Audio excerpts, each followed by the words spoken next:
오늘 말씀부터 데살로니가 전서의 본론이 시작됩니다. 본론 내용을 시작하면서 데살로니가 전서 전체를 한번 내용적으로 간략하게 구분해 볼 필요가 있습니다.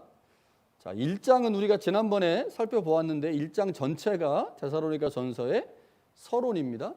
바울의 편지에는 일반적으로 서론에 발신자가 나오고 수신자도 나오고 또 인사와 감사가 나옵니다. 이게 바울의 서신의 일반적인 모습입니다.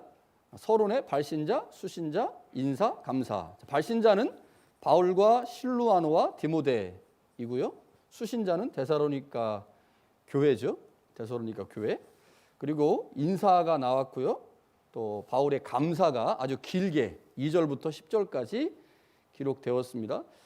바울의 서신에 대부분 이 감사 내용이 나와요. 감사가 나오는데 감사가 나오지 않는 유일한 서신이 하나 있습니다. 갈라디아서입니다.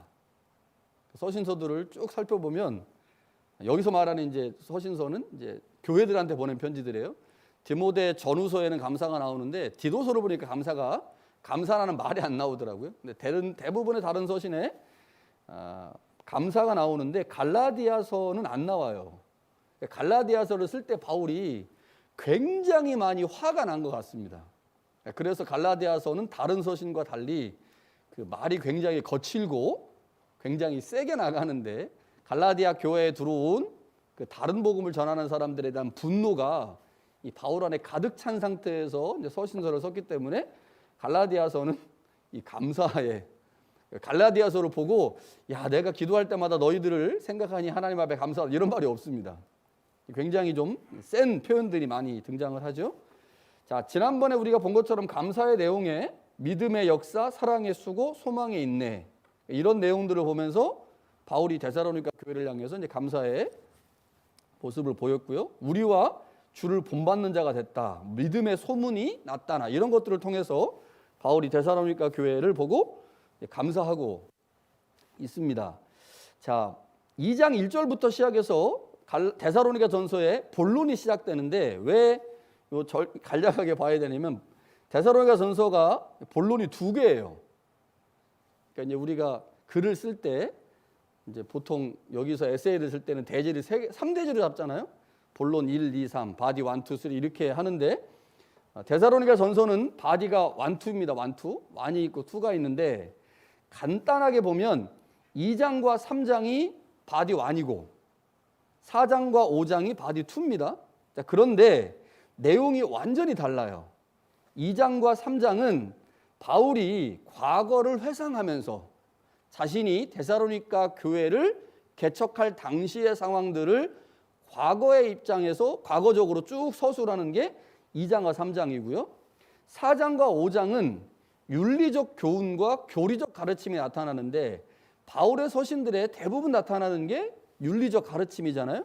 그런데 2장과 3장이 데살로니가 전서에서 가장 중요한 장입니다. 그러니까 바울이 데살로니가 전서를 쓴 가장 중요한 이유가 등장하는 곳이 2장과 3장인데 2장과 3장에는 다른 서신들처럼 교리적인 설명이 나오거나 아니면 윤리적 가르침이 등장하지 않고 바울이 왜 데살로니가 교회에 가서 복음을 전했고 복음을 전할 때 내가 어떻게 복음을 전했고 그래서 내가 탐심도 내가 욕심도 없이 복음을 전하는 일만 했고 내가 디모데를 너희들에게 전도 여행 중에 보낸 이유가 무엇이 이런 얘기들을 써놨어요.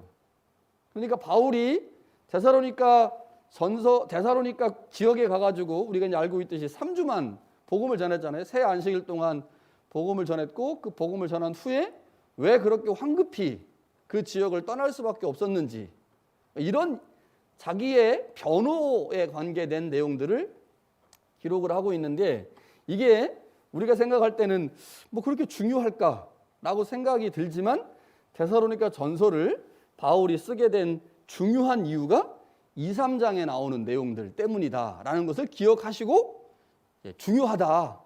이게 우리가 그냥 읽을 때는 별로 안 중요한 것처럼 보이지만 바울이 편지를 쓴 중요한 이유가 여기 나온다라는 마음을 가지고 본문을 읽어야 본문에서 말하는 메시지들을 찾아낼 수가 있습니다. 자, 그렇게 생각을 좀 하시고 본문을 좀 보도록 하겠습니다. 자, 2장과 3장이 바디 1이잖아요. 몸통 첫 번째 부분인데 2장과 3장을 내용적으로 구분해 보면 여러 개의 단락들이 있겠죠. 그 단락 중에 첫 번째 단락이 2장 1절에서 12절입니다. 자, 오늘은 그 단락 중에 앞부분을 볼 거고 다음 주는 이제 뒷부분을 볼 건데 2장 1절부터 12절까지가 첫 번째 단락입니다. 첫 번째 몸통의 첫 번째 단락. 이 단락에서 바울은 데살로니가 지역에서 자신이 행한 전도 사역에 대해서 회상합니다. 그리고 그것을 데살로니가 교회에게 기억하라고 말하고 있어요. 자, 1절을 헬라어 성경에서 보니까 이렇게 시작을 합니다. 너희가 스스로 안다, 형제들아. 우리말하고 헬라어하고 이제 어순이 다르다 보니까 이제 우리말은 그렇게 번역을 안 했지만 헬라어 성경에는 너희가 스스로 안다, 형제들아 이렇게 시작을 합니다. 자, 이 단락에서 바울이 회상하고 있는 내용은 이미 데살로니가 교회도 알고 있는 내용이라는 거죠. 이미 알고 있는 내용을 다시 기억하게 하려는 목적으로 2장 1절부터 쭉 쓰고 있는데 첫 번째 단락인 1절부터 12절까지가 그런 내용들을 주로 하고 있다고 하는 거죠. 자, 바울이 이렇게 이미 알고 있는 내용을 데살로니가 교회에게 회상시키고 있는 이유가 있을 거 아니에요? 제가 이제 설교를 할 때 설교자 입장에서 예전에 했던 설교 다시 하는 거는 저는 되게 싫어하거든요. 예전에 했던 설교를 다시 하는 걸 너무 싫어해요. 그래서 예전에 했던 설교와 같지 않게 하려고 내용을 상당히 많이 바꿉니다. 다시 해석을 하거나 다시 뭐 적용을 이렇게 하는데 바울도 분명히 알고 있는 이야기를 다시 회상을 할 때 이게 뭐 기분 좋았을까? 그러진 않았을 것 같아요. 새로운 거를 전해주고 싶었지 이미 알고 있는 거 다시 회상시키고 싶지 않았을 텐데 그렇게 한 이유가 있습니다. 바울이 데살로니가 지역에서 사역을 하고 이제 황급하게 3주 만에 그 지역을 빠져나갔을 때 그리고 그 교회가 세워질 즈음에 바울과 그의 동역자들, 여기서 말하면 실로아노와 디모데를 말하겠죠. 바울과 그의 동역자들에 대한 근거 없는 비방이 있었던 것으로 보입니다. 그 비방으로 인해서 바울과 그의 동역자들이 상당한 오해를 받은 것 같아요. 이걸 어떻게 알게 됐을까요? 디모데가 갔다 왔으니까. 중간에 전도여행 중에 디모데가 데살로니가 교회를 갔다 방문하고 왔거든요. 이 방문하고 왔기 때문에 그런 이야기를 들은 것 같습니다. 그래서 바울이 자신과 자신의 동역자들에 대한 근거 없는 비방과 오해가 있다는 사실을 알고 그 오해를 해소시킬 목적으로 그 당시에 내가 어떻게 사역했는지를 설명하고 야 이거 너희가 그때 보았지 않았느냐 알지 않았느냐라고 이야기하는 거죠. 자, 그 당시에 바울이 복음을 전할 당시에요. 돈을 위해서 지식을 팔고 가르침을 전하는 사람들이 그 당시에 적지 않게 있었어요. 이런 철학자들이 있었는데 아마 바울의 대적자들이 바울과 바울의 동역자들을 그렇게 돈을 받고 지식을 전달하는 그런 철학자들이라고 모함하여 상당히 비방을 했던 것 같습니다. 그러니까 이제 바울이 그 당시에 많은 돈 때문에 철학을 전하고 돈 때문에 가르침을 전하는 사람들처럼 자기가 그렇게 모함을 받거나 오해를 받으면 결국 무엇에 문제가 생깁니까? 자기가 전하고 있는 복음에 문제가 생기거든요. 지금도 똑같지 않습니까? 목사에 대한 신뢰가 떨어지면 그가 어떤 얘기를 하더라도 그것이 안 들려요.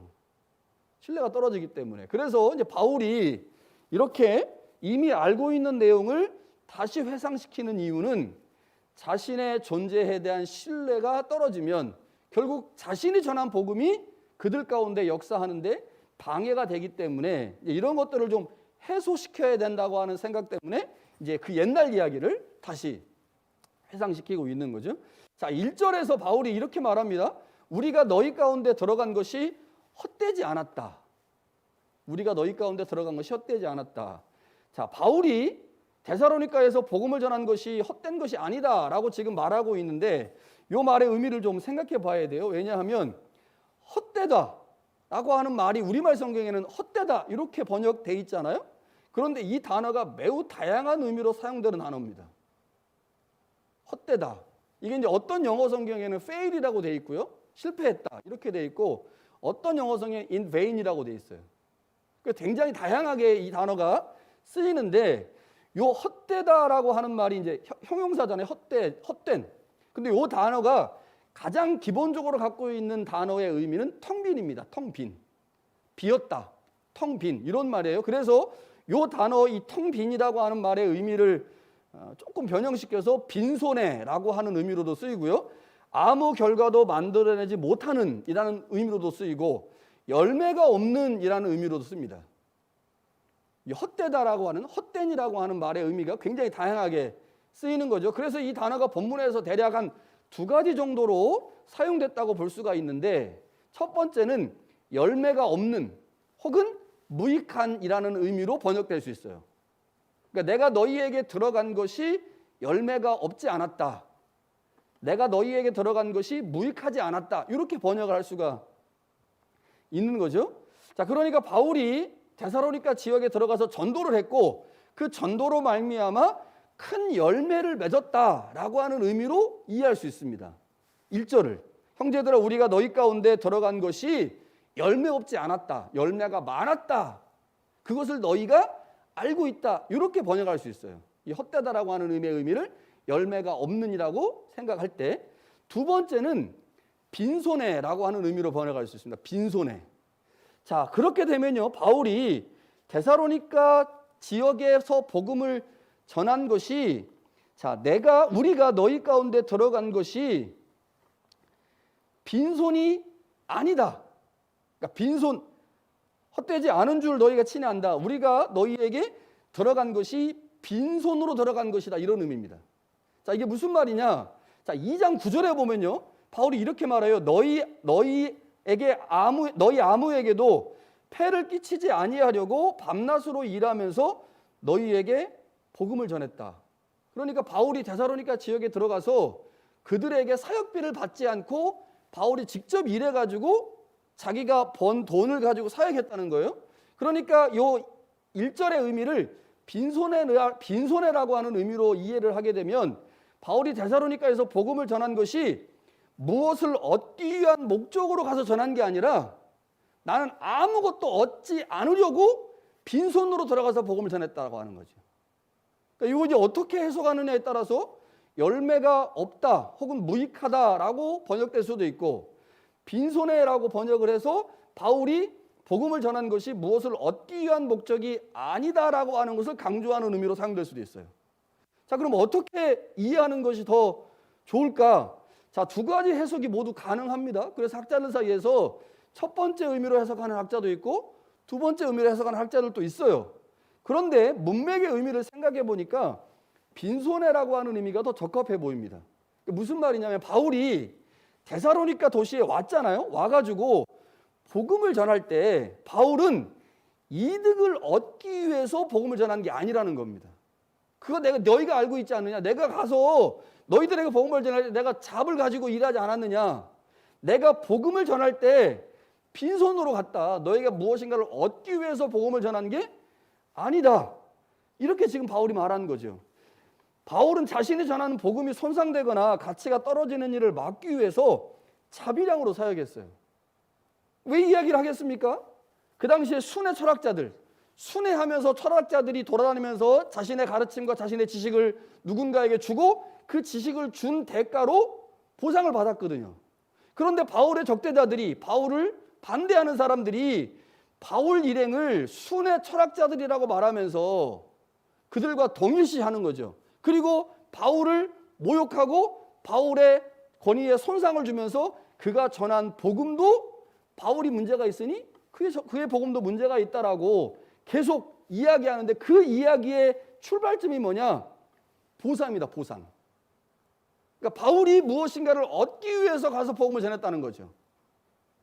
그래서 바울의 권위를 손상시키고 바울에게 모욕을 줘서 바울의 위상을 떨어뜨려서 그가 전한 복음도 문제가 있는 것으로 몰아가려고 한 게 그 당시 바울의 적대자들의 태도였습니다. 그러니까 바울이 뭐를 안 받아야 돼요? 제일 중요한 거는 돈을 안 받았어요. 돈을. 근데 실제로 바울이 돈을 안 받았거든. 누가 알고 있습니까? 데살로니가 사람들이 알고 있는 거예요. 데살로니가 사람들이. 데살로니가 사람들이 그래서 얘기하는 거죠. 우리가 너희 가운데 들어간 것이 헛되지 않는다. 우리가 너희 가운데 들어간 것이 빈손으로 들어가지 않았느냐. 무엇인가 얻기 위해서 받으려고 하지 않았다. 이거 너희들이 알고 있다. 그러니 누군가가 우리를 향해서 하는 모함과 같은 그 소리, 그거 들을 필요 없다. 이게 지금 이렇게 지금 바울이 이야기하는 거죠. 그러니까 바울이 자신이 전한 복음을 위해서요.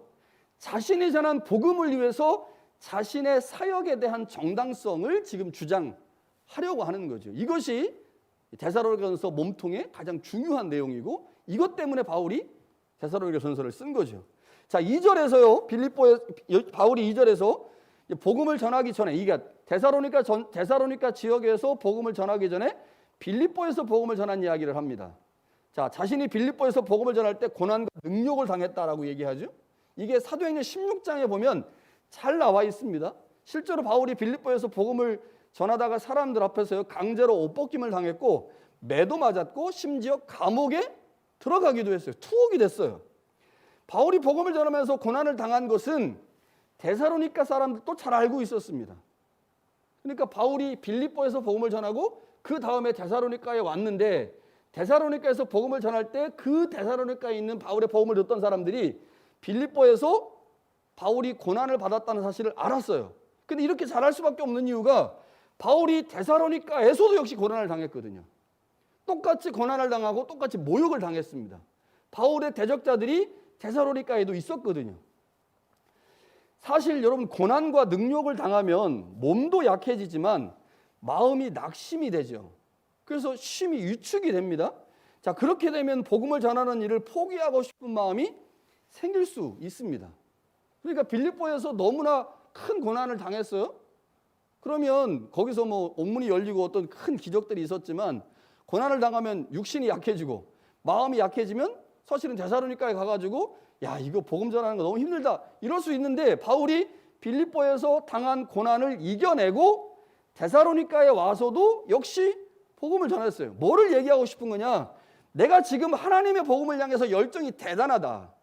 나는 여러분들에게 돈 받기 위해서 복음을 전한 게 아니라 복음 자체에 대한 열정이 나에게 크다. 그래서 내가 고난과 역경 가운데서도 내가 모욕을 당해도 복음을 전하는 일을 포기할 수 없어서 여러분들에게 가서 복음을 전한 거다. 그거 알아야 된다. 이렇게 얘기하는 거죠.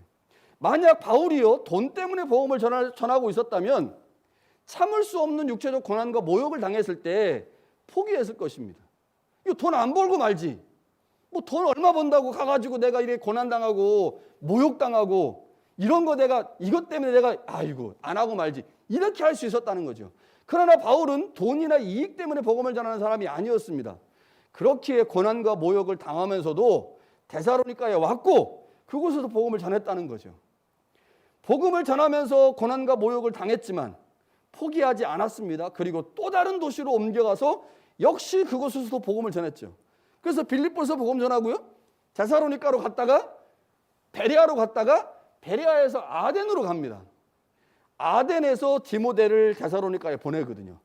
그리고 아덴에서 사역한 후에 아덴에서 큰 성과를 얻지 못하고 다시 고린도로 가요. 고린도로 갔을 때 데살로니가에 갔던 디모데가 고린도로 합류합니다.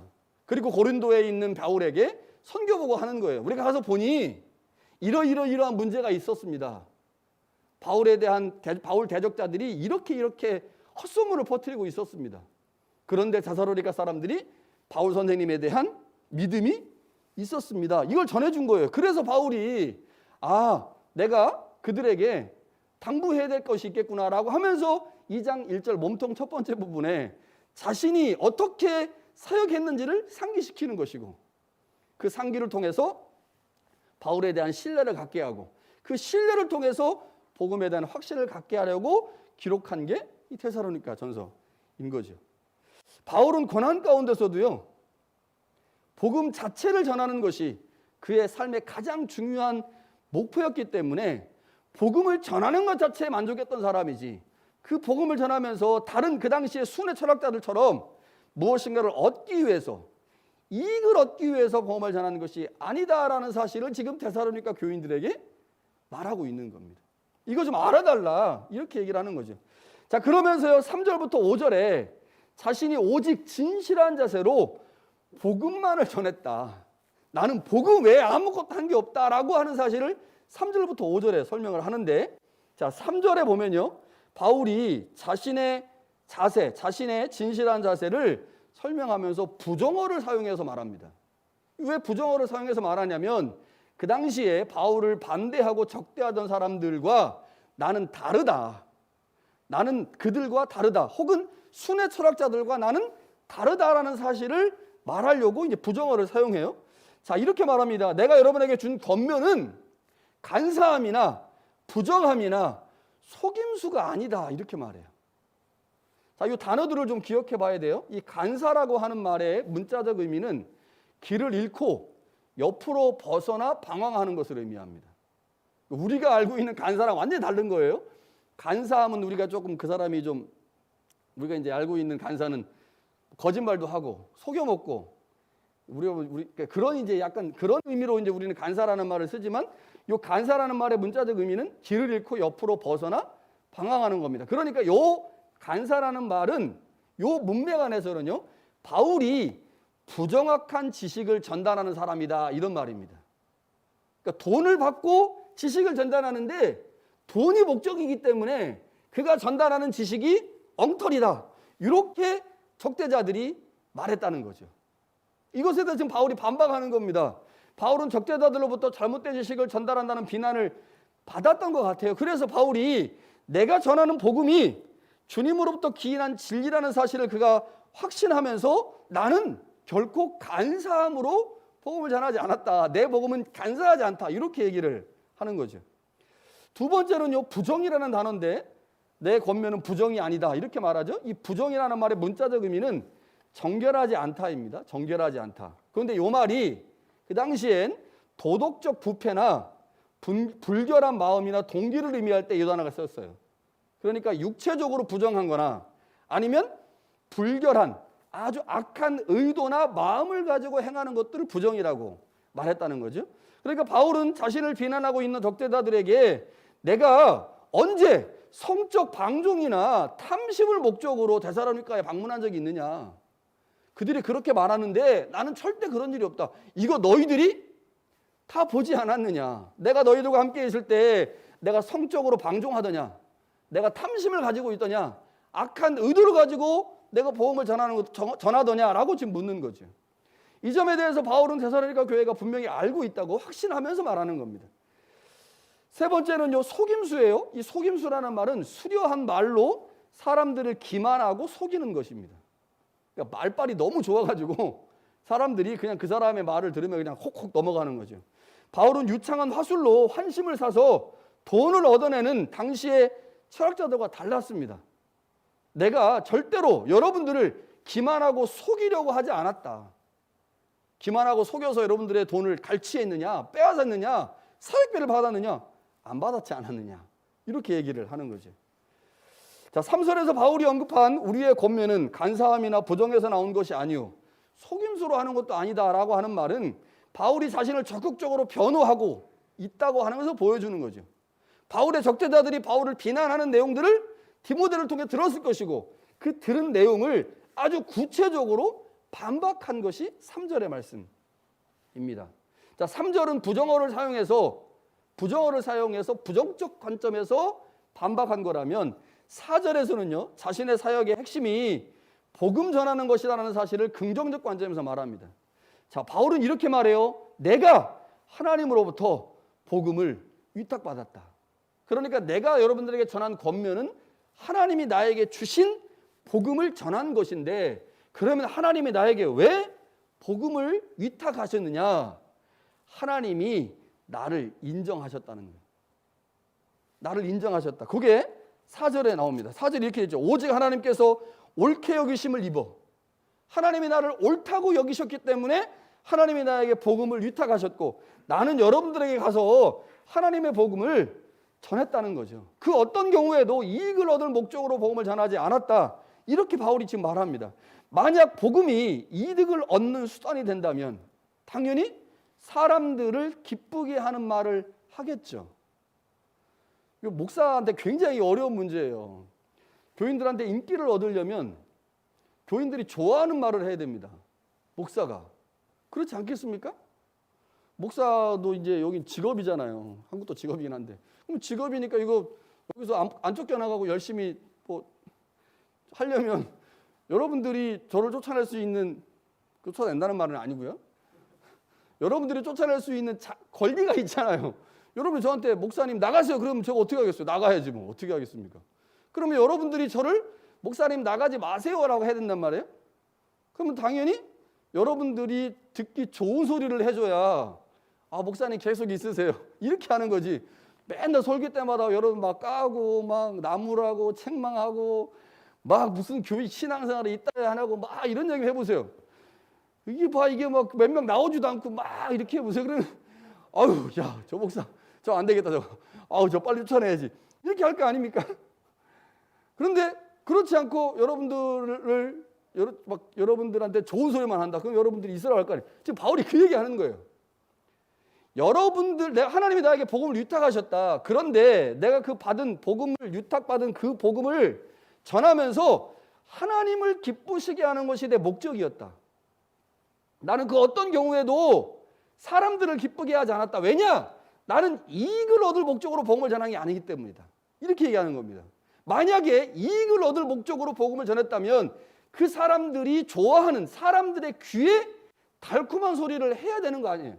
그렇잖아요. 그래야 사람들이 듣고 사역비도 주고 아이고 목사님 설교 잘하시네 라고 하면서 사례비도 올려주고 뭐 생활비 이렇게 할 거 아닙니까? 그런데 바울은 그거에 관심이 없었다는 거죠. 내가 사람을 즐겁게 하려고 복음을 전하는 게 아니고 하나님을 즐겁게 하려고 복음을 전했다. 이 말은 결국 나는 그 어떠한 경제적 이득도 얻을 목적으로 복음을 전하는 게 아니다. 이렇게 지금 바울이 말하는 거죠. 바울은 이득을 위한 목적으로 복음을 전하지 않았기 때문에 사람들의 귀를 좋게 하는 내용이 아니라 하나님으로부터 위탁받은 복음 자체만을 전하는 것이다. 이렇게 얘기를 합니다. 5절에서 바울은요, 자신이 사람을 기쁘게 하라는 의도에서, 즉 이득을 위해 복음을 전한 것이 아님을 아주 구체적으로 이렇게 말해요. 우리가 아무 때에도 아첨하는 말이나 탐심의 탈을 쓰지 아니했다. 사람들의 귀를 좋게 하는 아첨의 말?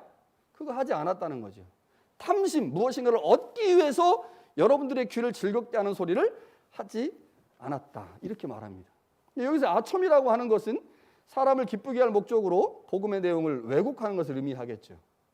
바울이 전한 복음은 왜곡되지 않았습니다. 바울은 복음을 왜곡할 필요가 없었어요. 왜냐? 개인적 이익 추구를 위해서 복음을 전한 것이 아니었기 때문입니다. 그러니까 바울은 오직 복음을 전하는 일에만 관심이 있었다는 거죠. 그래서 자신이 전하는 그 복음이 조금도 손상되기를 원하지 않았기 때문에 오해를 피하기를 원했고, 그래서 그가 선택한 방법이 자비량이었다고 하는 거지. 자, 오늘 말씀은요, 우리 다음 주와 이제 연결돼서 얘기 볼 텐데, 오늘 말씀은 사실은 바울이 자기 변호하는 겁니다. 자기 변호하는 거예요. 디모데를 통해서 교회가 바울의 사역, 바울의 존재에 대해서 오해하고 있고, 바울의 적자자들이 계속 바울을 비난하고 있기 때문에 그것을 분명하게 하기 위해서 바울이 본론을 시작하면서 자기 변호로 시작해요. 자기 변호로. 자, 바울이 데살로니가전서를 기록한 가장 중요한 이유는 어쩌면 자기 변호입니다. 그런데 이제 우리가 이 자기 변호라는 말을 들으면 약간 부정적 뉘앙스가 느껴지잖아요. 부정적인 뉘앙스가 느껴져요. 제가 설교를 하는데 목사님이 자꾸 자기 변호만 한다고. 이러면 여러분들이 뭐 그런 설교 말고 좀 다른 거 이렇게 생각할 수 있잖아요. 이게 자기 변호라는 말 자체가 우리한테 굉장히 좀 부정적인 뉘앙스를 풍기는데, 바울이 이렇게 매우 적극적으로 자기를 변호하는 이유가 무엇이겠습니까? 이유는 딱 하나입니다. 하나님으로부터 유탁받은 복음 때문에 그래요. 복음을 전하는 바울에 대한 신뢰의 추락은 곧바로 바울이 전한 복음에 대한 신뢰의 추락을 의미합니다. 바울이 못 참는 거예요, 이거 바울은. 이게 너무너무 걱정되기 때문에 내가 전한 복음이 데살로니가 교회 안에서 바르게 일하고 바르게 활동하기 위해선 그 복음을 전한 내가 올바라야 된다라고 생각을 한 겁니다. 그래서 바울이 자기 자신을 적극적으로 변화하면서 나는 이익을 위해서 복음을 전한 사람이 아니라 나는 하나님의 복음을 그냥 순수하게 전했다. 내가 복음에 대한 열정이 얼마나 대단한지 여러분들이 보지 않았느냐. 그러니 나의 존재에 대해서 의심하지 말고 그래서 복음에 대해서도 의심하지 마라. 이렇게 지금 이야기하는 거죠. 우리는 종종 이러한 점들을 쉽게 발견을 하죠. 목회자에 대한 신뢰가 떨어지면 자연스럽게 그가 전하는 복음에 대한 신뢰 상실로 나타납니다. 목사에 대해서 좀 안 좋은 감정이 있으면 그 다음부터 설교가 안 들려요. 그리고 무슨 얘기 하더라도 치는 설교 목사님 막 근데 거기서 속으로 치는 이렇게 하는 거죠. 그 무슨 설교가 들리겠습니까? 그래서 이제 목사가 이게 직업으로서 굉장히 힘든 직업입니다. 단순히 지식만을 전하는 게 아니라 삶을 전해야 되고 이 삶에 문제가 생기면 목사가 무슨 얘기를 하더라도 안 들리거든. 그럼 얼마나 불행합니까? 목사도 불행하고 성도도 불행하고. 그래서 복음을 전하는 그리고 설교하는 목사는요. 행동거지를 조심해야 해요. 굉장히 연결되어 있기 때문에 그런 거죠. 자신의 말과 행동으로 인해 자신이 전하는 말씀과 복음이 타격을 입을 수가 있죠. 그래서 굉장히 조심해야 합니다. 자, 그런데 이건 목사에게만 해당되는 게 아닙니다. 이 땅을 살아가는 모든 그리스도인들에게도 중요한 문제죠. 우리가 위니펙에 살면서 우리가 감당해야 되는 사역 중에 하나는 이 땅에 사는 한인들에게 복음을 전하는 겁니다. 그렇죠? 한인들에게 복음을 전하는 거예요. 뭐 외국인들에게 복음을 전하는 것도 좋겠지만 이게 가장 우리 목표인데 그들에게 하나님의 왕되심을 선포하고 하나님의 나라로 그들을 초대해야 합니다. 그때 우리가 선포해야 하는 복음의 내용이 중요하겠죠. 그러나 복음과 함께 그들은 뭘 보냐? 우리의 행동과 태도를 봅니다. 그러니까 복음만을 듣지 않고 복음을 전하는 그 사람의 행동과 태도를 보는 거죠. 그래서 우리는 행동과 함께 복음을 전합니다. 그리스도인이 그리스도인답게 살지 않으면 그가 전하는 복음이 충만하게 일하지 못한다는 거죠. 바울이 오늘 우리에게 이것을 말씀해주고 있습니다. 하나님의 복음은 사람을 통해 증거되고 전해지죠. 따라서 그 복음을 전하는 자가 얼마나 복음을 이해하고 있는지 그리고 그 복음을 전하는 자의 태도와 모습이 어떠한지가 매우 중요합니다. 지금 바울이 데살로니가 교회에게 하나님이 위탁하신 복음을 전할 때 내가 너희들에게 어떻게 복음을 전했는지 너희가 알고 있으니 분명히 보아서 알고 있으니 나를 의심하지 말고 내가 전한 복음을 의심하지 말아라. 그러면 그 복음이 여러분들 안에서 일할 것이고 그 복음을 통해 여러분들의 구원과 삶의 평안과 은혜가 넘칠 것이다 라고 지금 바울이 말하고 있는 거죠. 여러분 하나님이 우리에게 역시 동일하게 복음을 위탁하셨습니다. 그래서 그 위탁하신 복음을 전할 때 우리의 삶과 함께 복음이 전해진다는 사실을 기억하셔서 복음과 함께 삶도 전하는 우리 모두가 될 수 있기를 간절히 바랍니다.